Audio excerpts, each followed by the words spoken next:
Shalom semuanya, selamat berjumpa di doa pagi Gamaliel. Kita masuk di Ulangan pasal 18. Pasal 18. Imam-imam orang Lewi, seluruh suku Lewi, janganlah mendapat bagian milik pusaka bersama-sama orang Israel dari korban api-apian kepada Tuhan, dan apa yang menjadi miliknya harus mereka mendapat rezeki. Janganlah ia mempunyai milik pusaka di tengah-tengah saudara-saudaranya. Tuhanlah milik pusakanya seperti yang dijanjikannya kepadanya. Inilah hak imam terhadap kaum awam, terhadap mereka yang mempersembahkan kurban sembelihan, baik lembu maupun domba. Kepada imam haruslah diberikan paha depan, kedua rahang dan perut besar.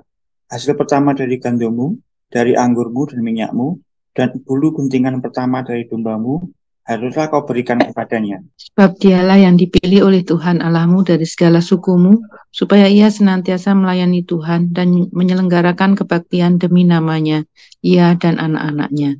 Apabila seorang Lewi datang dari tempat manapun di Israel, di mana ia tinggal sebagai pendatang, dan dengan sepenuh hati masuk ke tempat yang akan dipilih Tuhan, dan menyelenggarakan kebaktian demi nama Tuhan Allahnya, sama seperti semua saudaranya, orang-orang Lewi yang melayani Tuhan di sana, maka haruslah mereka mendapat rezeki yang sama, dengan tidak terhitung apa yang ia peroleh dengan menjual harta nenek moyangnya. Apabila engkau sudah masuk ke negeri yang diberikan kepadamu oleh Tuhan Allahmu, maka janganlah engkau belajar berlaku sesuai dengan kekejian yang dilakukan bangsa-bangsa itu. Di antaramu, janganlah didapati seorang pun yang mempersembahkan anaknya laki-laki atau anaknya perempuan sebagai korban dalam api, ataupun seorang yang menjadi petenung, seorang peramal, seorang penelaah, seorang penyihir, seorang pemantra, ataupun seorang yang bertanya kepada arwah atau kepada roh peramal, atau yang meminta petunjuk kepada orang-orang mati. Sebab setiap orang yang melakukan hal-hal ini adalah kekejian bagi Tuhan, dan oleh karena kekejian-kekejian inilah Tuhan Allahmu menghalau mereka dari hadapanmu. Haruslah engkau hidup dengan tidak bercela di hadapan Tuhan Allahmu, sebab bangsa-bangsa yang daerahnya akan kau duduki ini mendengarkan kepada peramal atau petenung, tetapi engkau ini tidak diizinkan Tuhan Allahmu melakukan yang demikian. Seorang nabi dari tengah-tengahmu, dari antara saudara-saudaramu, sama seperti aku, akan dibangkitkan bagimu oleh Tuhan Allahmu. Dialah yang harus kamu dengarkan, tepat seperti yang kamu minta dahulu kepada Tuhan Allahmu di Gunung Horeb pada hari perkumpulan dengan berkata, tidak mau aku mendengar lagi suara Tuhan Allahku, dan api yang besar ini tidak mau aku melihatnya lagi, supaya jangan aku mati. Lalu berkatalah Tuhan kepadaku, apa yang dikatakan mereka itu baik. Seorang nabi akan kubangkitkan bagi mereka dari antara saudara mereka, seperti engkau ini. Aku akan menaruh firmanku dalam mulutnya, dan ia akan mengatakan kepada mereka segala yang kuperintahkan kepadanya. Orang yang tidak mendengarkan segala firmanku yang akan diucapkan nabi itu demi namaku, daripadanya akan kutuntut pertanggungjawaban. Tetapi seorang nabi yang terlalu berani untuk mengucapkan demi namaku perkataan yang tidak kuperintahkan untuk dikatakan olehnya, atau yang berkata demi nama Allah lain, nabi itu harus mati. Jika sekiranya kamu berkata dalam hatimu, bagaimanakah kami mengetahui perkataan yang tidak difirmankan Tuhan? Apabila seorang nabi berkata demi nama Tuhan dan perkataannya itu tidak terjadi dan tidak sampai, maka itulah perkataan yang tidak difirmankan Tuhan. Dengan terlalu berani nabi itu telah mengatakannya, maka janganlah bentar kepadanya. Di Ulangan pasal 18 ini kita lanjutkan dari Ulangan 17 yang kemarin ada hukum tentang raja, dan pasal 19 berisi hukum tentang imam dan orang Lewi, itu ayat 1 sampai dengan 8, ayat 9 sampai dengan 14 menunjukkan bagaimana petenung dan peramal yang bernubuat palsu, dan dilanjutkan pasal 18 ayat 16 sampai 22 untuk mendengar nabi yang benar, nabi yang betul dari Allah. Nah, kita lihat ayat 1 sampai 8 dahulu tentang orang Lewi dan imam. Nah, siapa orang Lewi ini? Dijelaskan di ayat 5, dialah yang dipilih oleh Tuhan Allahmu dari segala sukumu supaya ia senantiasa melayani Tuhan.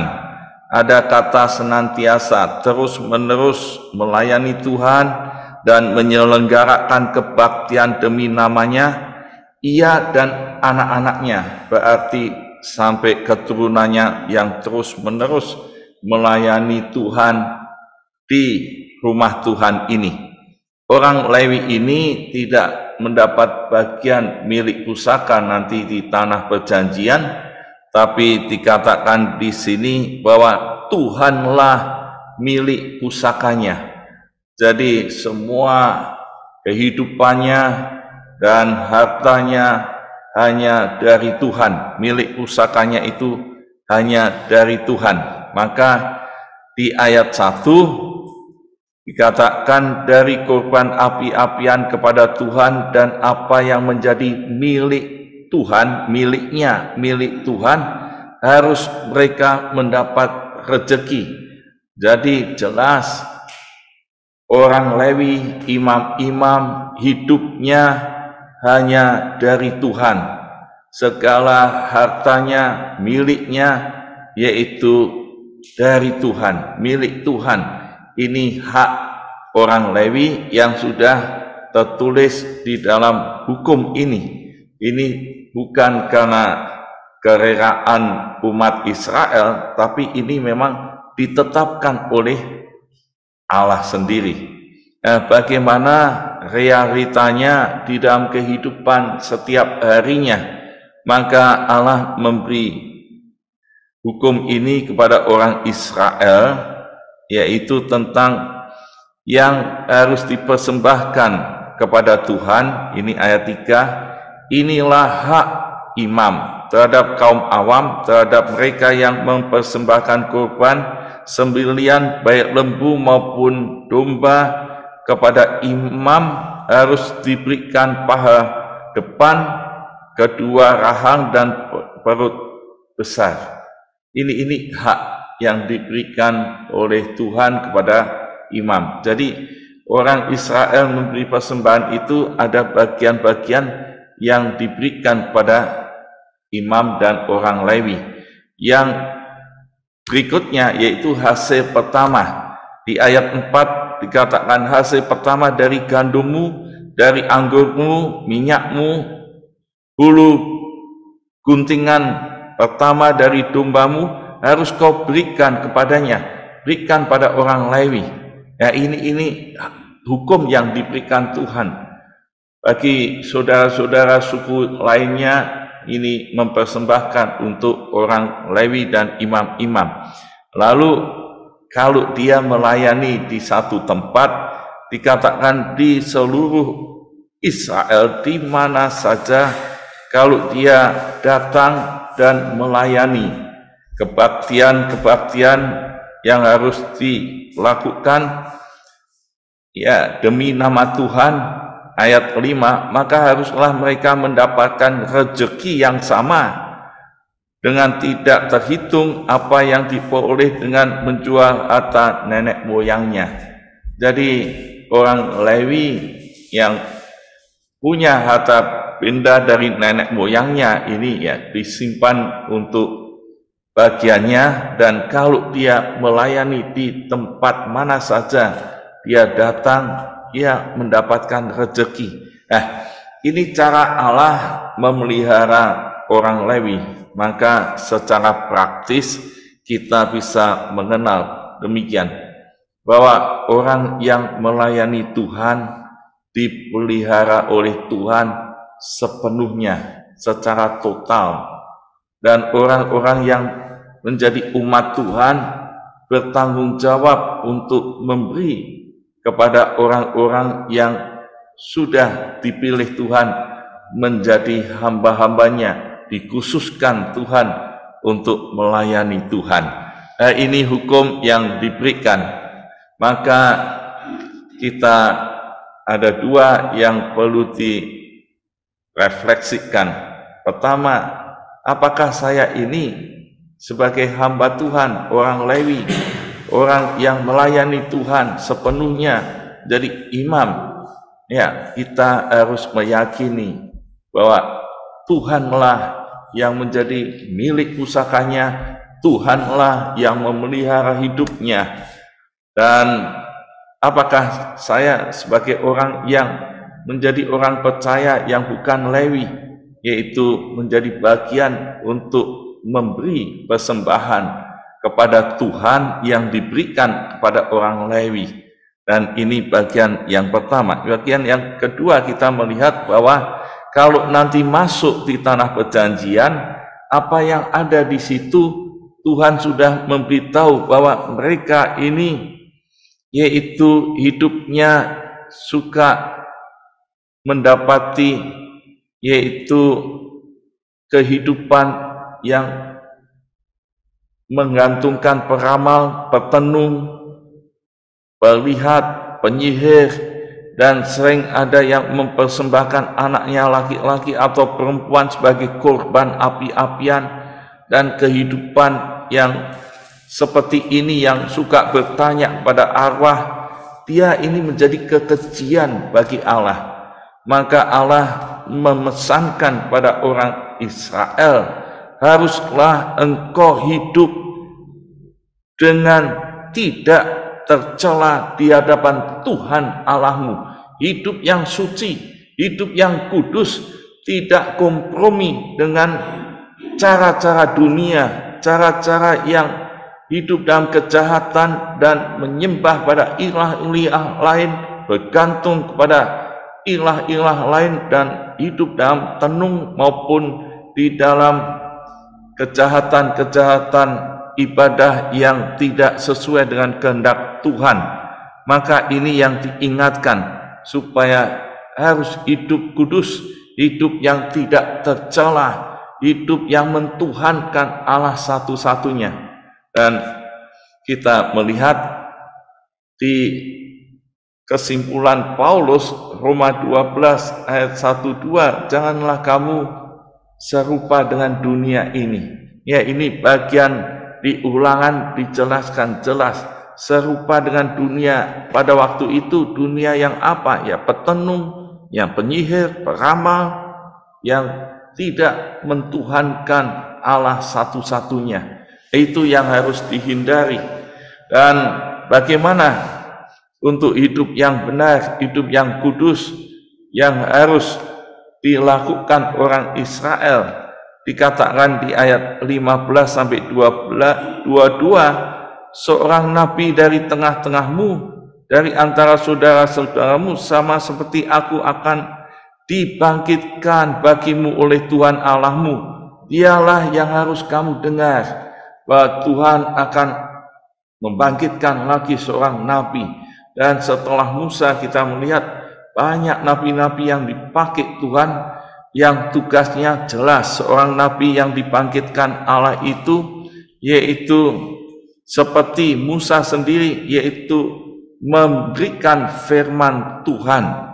Dan itulah yang harus didengar, karena nabi yang benar, ia akan menyampaikan apa yang diperintahkan oleh Tuhan. Kebenaran-kebenaran yang dari Tuhan, itulah yang harus didengar. Dan tidak boleh tidak harus ditaati, dan nabi-nabi ini menjadi satu tipe bahwa nanti akan datang seorang nabi di atas segala nabi, yaitu Yesus Kristus sendiri. Ia adalah firman Allah yang datang ke dunia ini dan menyampaikan apa yang Allah katakan, dan dia menyampaikan kebenaran itu, dan itu yang harus didengar. Dan kalau melihat ini jelas bahwa orang-orang Israel diarahkan Tuhan untuk mendengar apa yang dikatakan Tuhan. Maka ciri-ciri nabi yang benar yaitu yang dari Tuhan, dan berikutnya yang itu terjadi. Apa yang dikatakan itu akan terjadi dan pasti terjadi. Di Ulangan 13 ya, ayat 13 dan seterusnya kita bisa melihat bahwa ada nabi-nabi palsu yang peristiwanya itu terjadi, tapi dia membawa pada ilah lain dan membawa kepada bukan Tuhan satu-satunya Allah Israel, dan membuat murtad, membuat tidak taat. Itu nabi palsu. Tapi nabi yang benar yaitu mengatakan kebenaran firman Allah yang diperintahkan Allah dan juga peristiwanya terjadi.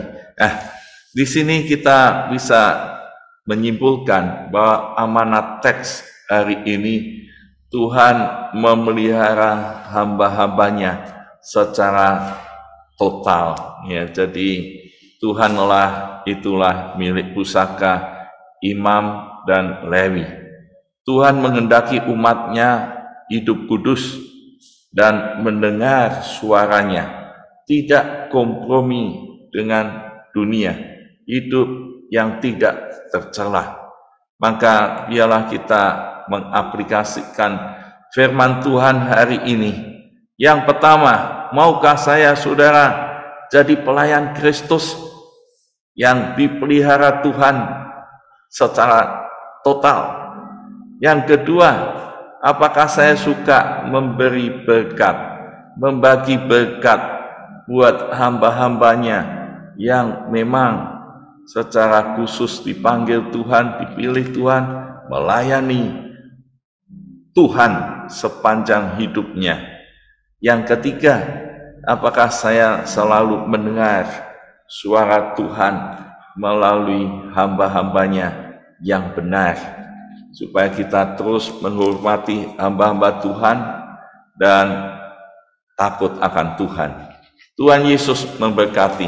Mari saudara, pagi hari ini kita responi dengan pujian Hanya Kepadamu Ku Bawa Seluruh Kehidupan.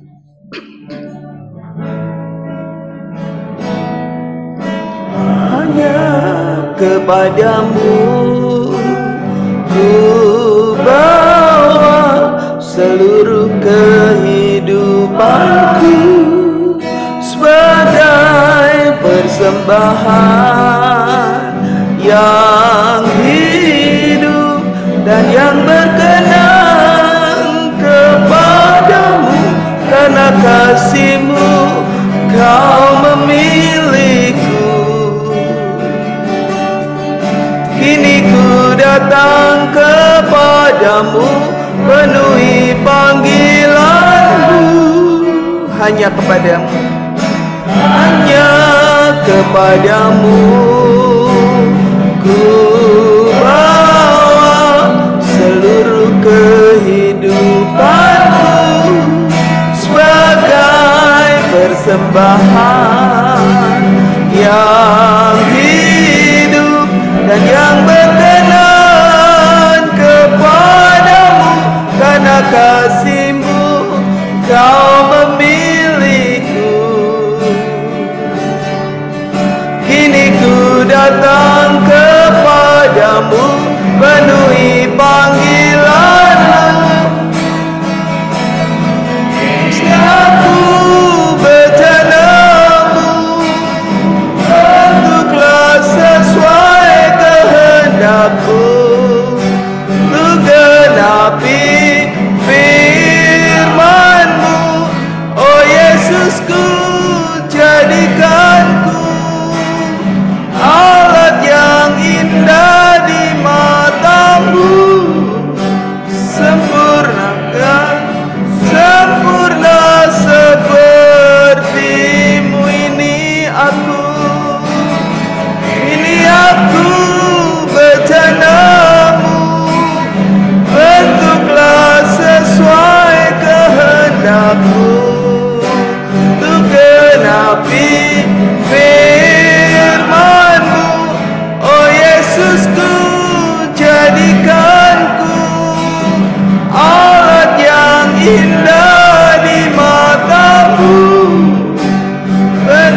Bejana yang sempurna sepertimu bejana, bejana yang sempurna sepertimu bejana, bejana yang sempurna sepertimu.